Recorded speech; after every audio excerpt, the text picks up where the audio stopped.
오늘 말씀은 시편 105편 1절에서 23절까지 함께 보도록 하겠습니다. 시편 105편 1절에서 23절까지 말씀입니다.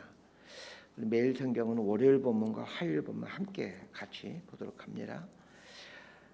제가 먼저 읽겠습니다. 여호와께 감사하고 그의 이름을 불러 아뢰며 그가 하는 일을 만민 중에 알게 할지어다. 그에게 노래하며 그를 찬양하며 그의 모든 기이한 일들을 말할지어다. 그의 거룩한 이름을 자랑하라. 여호와를 구하는 자들은 마음이 즐거울지어다. 여호와와 그의 능력을 구할지어다. 그의 얼굴을 항상 구할지어다. 그의 종 아브라함의 후손 곧 택하신 야곱의 자손 너희는 그가 행하신 기적과 그의 이적과 그의 입의 판단을 기억할지어다. 그는 여호와 우리 하나님이시라. 그의 판단이 온 땅에 있도다. 그는 그의 언약 곧 천대에 걸쳐 명령하신 말씀을 영원히 기억하셨으니 이것은 아브라함과 맺은 언약이고 이삭에게 하신 맹세이며 야곱에게 세우신 율례 곧 이스라엘에게 하신 영원한 언약이라. 이르시기를 내가 가나안 땅을 내게 주어 너에게 할당된 소유가 되게 하리라 하셨도다. 그때 그들 사람 수가 적어 그 땅에 나그네가 되었고 이 족속에게서 저 족속에게로 이 나라에서 다른 민족에게로 떠돌아다녔도다. 그러나 그는 사람이 그들을 억압하는 것을 용납하지 아니하시고 그들로 말미암아 왕들을 꾸짖어 이르시기를 나의 기름 부은 자를 손대지 말며 나의 선지자를 해하지 말라 하셨도다. 그가 또 그 땅에 기근이 들게 하사 그들의 의지하고 있는 양식을 다 끊으셨도다. 그가 한 사람을 앞서 보내셨으며 요셉이 종으로 팔렸도다. 그의 발은 착고를 차고 그의 몸은 쇠사슬에 매였으니 곧 여호와의 말씀이 응할 때까지라. 그의 말씀이 그를 단련하였도다. 왕이 사람을 보내어 그를 석방하며 못 백성의 통치자가 그를 자유롭게 하였도다. 그를 그의 집의 주관자로 삼아 그의 모든 소유를 관리하게 하고 23절까지 함께 읽습니다. 그의 뜻대로 모든 신하를 다스리며 그의 지혜로 장로들을 교훈하게 하였도다. 이에 이스라엘이 애굽에 들어가며 야곱의 함의 땅에 나그네가 되었도다. 아멘. 인에란시의 그대 홀로 있기 두렵거든 이라는 글에 나오는 글귀입니다. 그대로 한번 읽어드리겠습니다. 청명한 아침에 유리창에 얼굴을 대고 울었던 적이 있다. 햇빛에 반짝이는 바다 물결이 너무나 아름다워서였다. 내가 살아있다라는 것이 내게 두 눈이 있어 눈부신 광경을 볼 수 있다라는 것이 넘칠 듯이 감사해서 울음이 쏟아졌다. 인생이 혼자 있는 외로움의 연속인 것 같지만 자세히 보게 되면 감사할 것들의 연속이라는 것을 알게 됩니다. 오늘 본문을 읽다가 1절에 나오는 여호와께 감사하고 이 감사라는 단어가 제 시선과 마음을 머물게 했습니다. 이 감사한다라는 것에 대해서 생각을 해보았습니다. 자, 1절과 2절 말씀 우리 함께 읽도록 합니다. 시작. 여호와께 감사하고 그의 이름을 불러 아뢰며 그가 하는 일을 만민 중에 알게 할지어다. 그에게 노래하며 그를 찬양하며 그의 모든 기이한 일들을 말할지어다. 여호와께 감사하는 것이란 다른 말로 하면 예배입니다. 예배란 하나님께 감사하는 겁니다. 하나님이 하시는 일을 감사하는 것이고 하나님 그분의 존재함에 감사드리는 것, 그게 예배입니다. 하나님이 없다라면 이 세상은 절망입니다. 하나님이 없다라면 우리가 오늘 겉으로 발버둥치며 얻고자 하는 것들은 사실 아무런 의미가 없게 됩니다. 하나님 때문에 오늘 우리는 이른 아침에 교회에 나가기도 하고 때론 그 잠을 이겨내고 하나님 앞에 나왔지만 아무런 감동과 느낌이 없는 기도를 하는 답답한 때도 있기는 하지만 그럼에도 소망을 갖는 것은 하나님이 계시기 때문입니다. 하나님께 감사한다라는 것은 무슨 의미입니까? 이 감사하다라는 말은 히브리어로 야다라는 말입니다. 야다라는 말은 손을 뻗다, 손을 던지다 이런 뜻입니다. 도대체 손을 뻗다, 손을 던진다라는 말이 무슨 말이고 또 손을 뻗다, 손을 던진다는 게 어떻게 한다라는 말의 의미가 되겠습니까? 이 손이라는 말은 헬라어로 케일이라는 단어인데 이 케일이라는 단어는 공백, 여백 이런 의미를 갖고 있는 단어입니다. 하나님께 감사한다라는 것은 하나님께 손을 뻗는다라는 말인데, 이 손을 뻗는다라는 말은 손을 뻗어 이 손이라는 공백, 여백에 하나님을 담는 것입니다. 손에 하나님을 담음으로 하나님을 보고 하나님을 만지고 하나님을 느끼는 것입니다. 예배란 하나님을 보고 하나님을 만지고 하나님을 느끼는 것입니다. 하나님을 보고 만지고 느끼면서 하나님의 이름을 부르는 것, 이것이 예배 아니겠습니까? 오늘 우리들의 예배의 1절 말씀처럼 여호와께 감사하고 그의 이름을 불러 아뢰며 이런 일들이 일어나게 된다면 오늘 우리들의 예배는 많이 달라질 겁니다. 저는 오늘 아침에 드려진 예배가 하나님을 보고 만지고 느끼고 더 나아가 하나님과 얘기하는 그런 예배가 될 수 있게 되기를 바랍니다. 예배를 통해 하나님을 보고 만지고 느끼고 그분과 이야기하게 될 때 어떤 일이 발생한다라고 나와 있습니까? 하나님이 하시는 일을 만민 중에 알리는 일을 하게 된다라고 나와 있습니다. 하나님이 하신 일을 만민 중에 알리게 하는 것, 이게 전도이고 선교이고 또 사역이죠. 2절도 똑같은 말입니다. 그에게 노래하며 그를 찬양하며, 이것은 다 예배를 말합니다. 그의 모든 기이한 일들을 말할지어다, 이거는 전도이고 선교이고 사역을 말하죠. 하나님을 보고 만지고 느낀 다음에 그리고 하나님을 전하는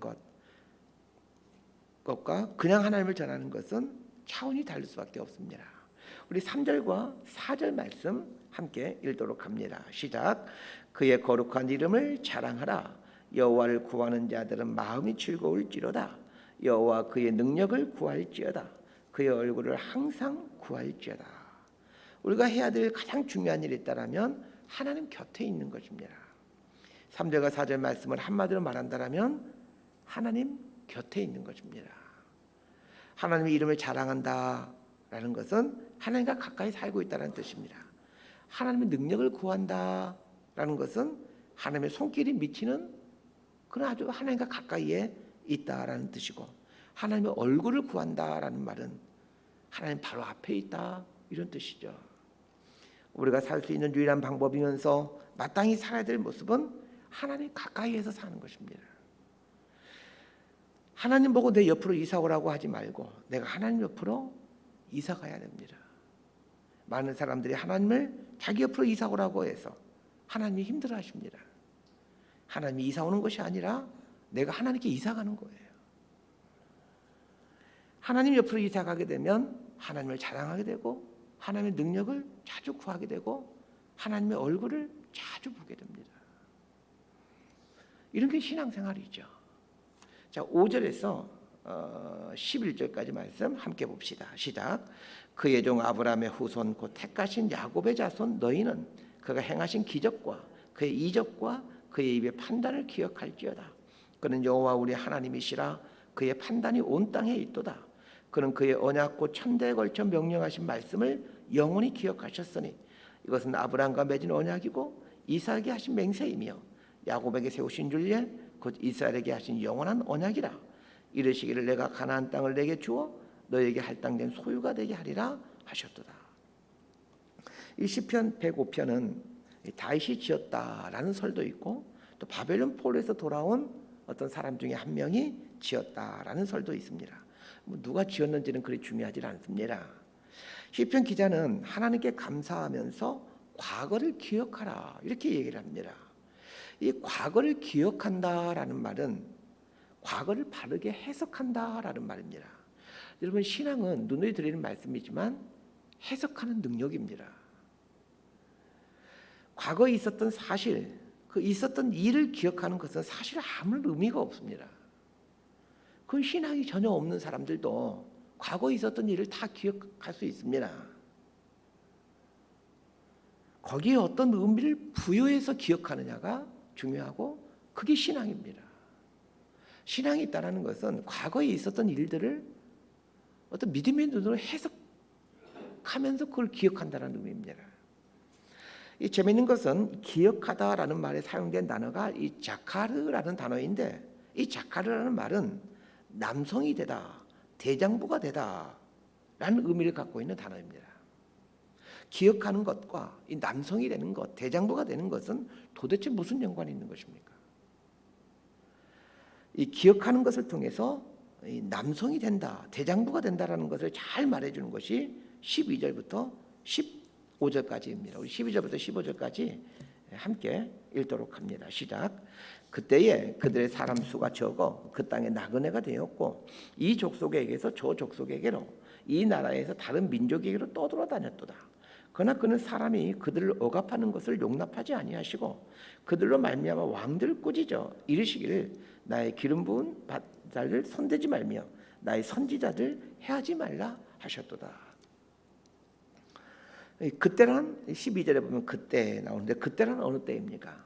아브라함이 가나안 땅에 들어와서 살 때입니다. 갈대아 우를 떠나 가나안 땅에 처음 들어와서 살 때를 말합니다. 아브라함은 조카 롯과 아내를 데리고 가나안 땅에 들어와서 이방인으로 살아가죠. 가나안 땅에서 이 이방인으로 소수자로 살아가는 동안 아브라함은 많은 서러움과 어려움을 겪을 수밖에 없었습니다. 이 고대 시대 한번 생각해 보십시오. 각 지역에 살고 있는 가나안 땅에 살고 있는 사람들 속으로 이방인이 외지인 이방인이 들어와 함께 살고 있습니다. 얼마나 이 가나안 땅 사람들에게 이 아브라함이 왕따 당하고 따돌림 당하며 살았겠습니까? 소수자로 힘없는 자로 살았기에 아브라함은 걸핏하며 자신의 아내를 누이라고 속이는 일을 해야만 했습니다. 가나안 땅에 와서 소수자로 살아가는 것, 억울한 일 당하고 서러움 당하는 것, 이것은 팩트, 사실이죠. 그러나 이것만 기억하는 것은 아주 어리석은 일입니다. 하나님의 사람이 기억해야 될 것은 이 팩트 너머에 있는 어떤 사실이죠. 14절과 15절에 나와 있는 이 팩트 너머의 사실을 기억하는 것이 하나님의 사람입니다. 이스라엘의 조상인 아브라함이 서름을 당하고 억압을 당하였지만 그러나 하나님께서 아브라함의 서름과 억압 속에 개입하고 계셨다라는 것을 보는 것이 과거를 기억하며 산다라는 것의 의미입니다. 아브라함은 가나안 땅의 소수자로 살아야 했기에 그 가나안에 거주하고 있는 수많은 토착민들에 의해 분명 억압을 당해야만 했습니다. 그런데 그 억압의 현장 속에 하나님이 계셨다는 것을 기억하고 그걸 나에게 적용시켜가는 사람은 이제 신앙의 대장부가 되어갑니다.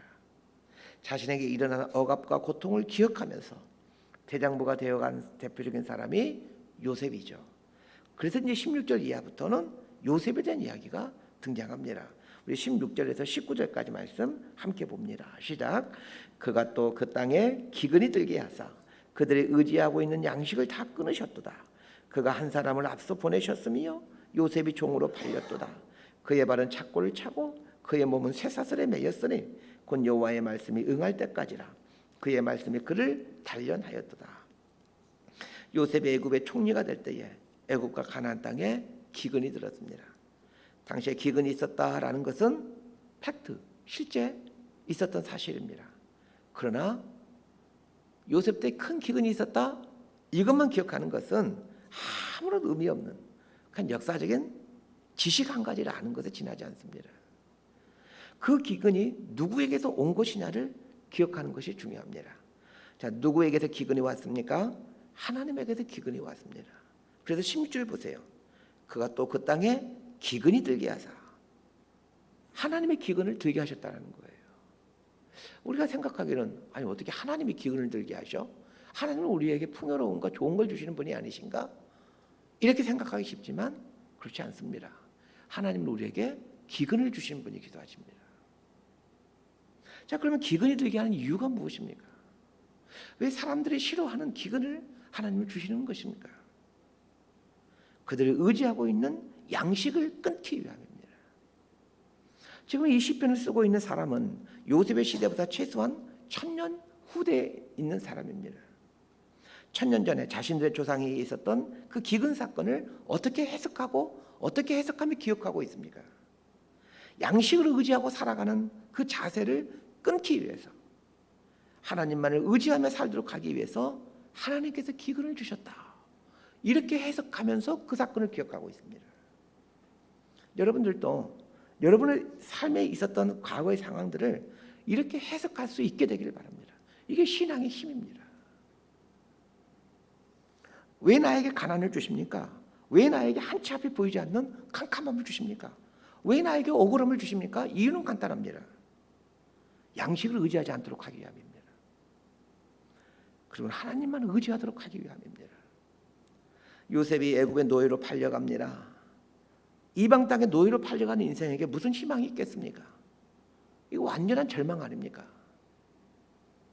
그런데 시편 기자는 요셉이 노예로 팔려가는 것을 어떻게 해석하고 있습니까? 하나님께서 한 사람을 앞서서 애굽으로 보내셨다. 이렇게 해석하고 있습니다. 하나님이 한 사람을 앞서서 이스라엘 백성들을 이제 가나안 애굽 땅으로 보내기 위해서 한 사람을 먼저 앞서서 보내시는데, 하나님이 앞서서 보내신 것이면 좀 근사하고 멋있는 모습으로 애굽으로 보내야지 노예로 팔려가는 것이 하나님이 보내시는 것입니까? 그런데 노예로 팔려가는 것을 대해서 시편 기자는 하나님이 한 사람을 앞서 보내셨다. 이렇게 해석하고 있습니다. 이것이 기억한다라는 말의 의미입니다. 기억한다라는 것은 단지 있었던 일, 있었던 사실만을 생각하는 것이 아닙니다. 그 너머에서 하나님께서 섭리하고 있는 것을 깨닫고 아는 것, 보는 것, 이것이 기억하는 일입니다. 사건 너머에서 일어나고 있는 하나님의 섭리를 보지 못하면 우리는 절망하게 됩니다. 하나님을 믿는다라는 것이 무엇입니까? 사건 너머에서 일하고 있는 하나님의 섭리를 본다라는 것입니다. 위에서 여호와께 감사하는 것이 무슨 의미인지 설명하면서 감사하는 것이란 손을 펴는 것이다 라고 설명해 드렸습니다. 손을 펴게 되면, 한번 좀 해보시기 바랍니다. 손을 쭉 펴게 되면 여백, 공간이 생깁니다. 그래서 이 지혜로운 헬라인들은 이 손이라는 말이 케일, 여백, 공간이다, 이렇게 해석을 하고 있는 거죠. 자, 이 여백 안에 손을 펴게 되면 여백이 생기는데, 이 여백 공간 안에 하나님의 일하심을 담는 것, 이게 감사입니다. 그래서 우리는 지난 삶에 있었던 원치 않게 일어났던 일들도 감사할 수가 있는 겁니다. 왜 그렇습니까? 그 원치 않는 일 너머에 하나님의 신비한 섭리가 있기 때문입니다. 이런 것을 알아가면서 우리는 신앙의 남자, 신앙의 대장부가 되어가는 것입니다. 17절 말씀이 아주 중요한 말씀이니까 한 번 더 읽었으면 합니다. 17절 시작. 그가 한 사람을 앞서 보내셨으며 요셉이 종으로 팔렸도다. 앞에 나온 구절, 그가 한 사람을 앞서 보내셨으며, 이것은 하나님께서 하시는 일이기에 우리 눈에 보이지 않는 것이죠. 반면에 요셉이 종으로 팔렸도다, 이거는 우리 눈에 보이는 일입니다. 우리는 요셉이 종으로 팔렸도다 라는 우리 눈에 보이는 이 상황만을 봅니다. 이것만 보면 절망뿐입니다. 종으로 팔려가는 상황에서도 그가 한 사람을 앞서 보냈으며, 이걸 보는 것이 믿음의 눈입니다.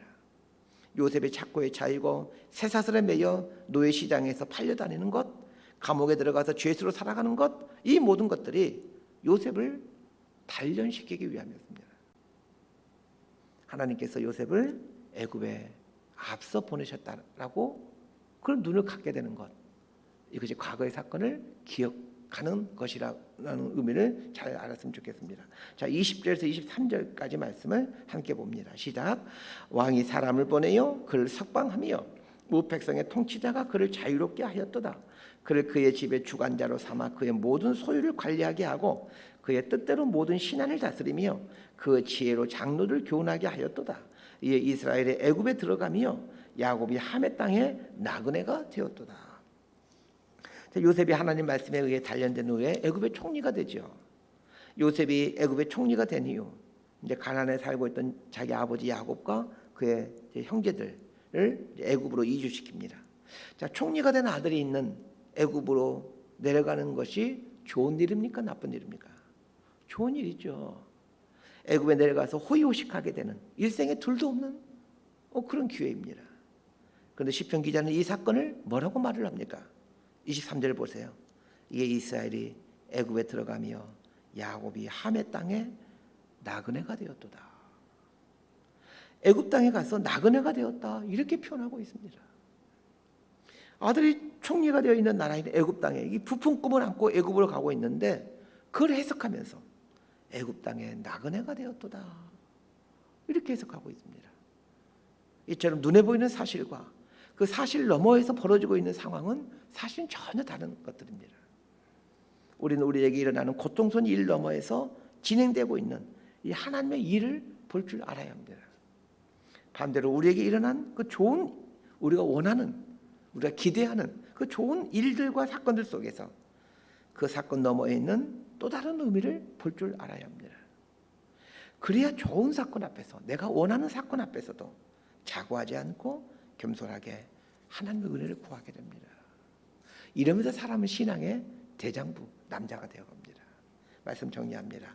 하나님께 감사하십시오. 감사는 하나님께 손을 펴는 것이다 라고 말씀드렸습니다. 하나님께 손을 펴서 편 손 안에 하나님 그분을, 그리고 그분이 하신 일을 올려놓고 그분을 보고 그분을 맛보고 느끼는 것, 이게 감사입니다. 이런 감사를 경험해가는 것이 예배입니다. 여러분의 손 안에 여러분 인생 과거의 사건들을 올려놓으시길 바랍니다. 그러면 그 사건들 너머에서 하나님이 하셨던 일들이 보여지게 됩니다. 이것이 과거를 기억한다라는 말의 의미입니다. 과거를 기억함으로 오늘 나의 인생 사건도 새롭게 해석해 가게 되고 또 새롭게 해석해 가게 되므로 바르게 적용하며 살게 될 때 우리는 신앙의 대장부가 되어 갑니다. 요셉의 종으로 팔려가는 걸 보면서 하나님께서 한 사람을 앞서 보내신 것이다 이렇게 해석할 줄 아는 것처럼 말입니다. 저와 여러분들이 이런 수준 있는 믿음의 사람들로 성장해 갈 수 있게 되기를 진심으로 소망하고 축복합니다. 기도하겠습니다. 하나님 아버지, 하나님 앞에 설 때마다 우리의 손을 펴고 손 위에 계신 하나님을 만지고 느끼고 보고 그래야 대화할 수 있는 은총을 주십시오. 하나님을 가까이 하며 살아가는 삶이 얼마나 복된 삶인지를, 그리고 또 그게 바른 삶인지를 알게 하시고 우리의 삶 속에 일어나는 크고 작은 일들 속에서 하나님이 앞서 한 사람을 보내셨습니다. 이것을 보게 되고 야곱이 하멜 땅의 나그네가 되었도다 이런 걸 볼 줄 아는 깊은 영성을 갖고 살아가는 복 있는 사람들이 되게 주옵소서. 하나님께서 오늘도 당신의 사랑하는 자녀들의 삶을 단련하시고 또 연단하고 계심을 깨달아 상황을 해석하고 바라보는 우리의 눈과 자세가 연단되어져서 온전한 그리스도인으로 성장해 갈 수 있도록 은총을 베풀어 주옵소서. 예수님 이름으로 기도드리옵나이다.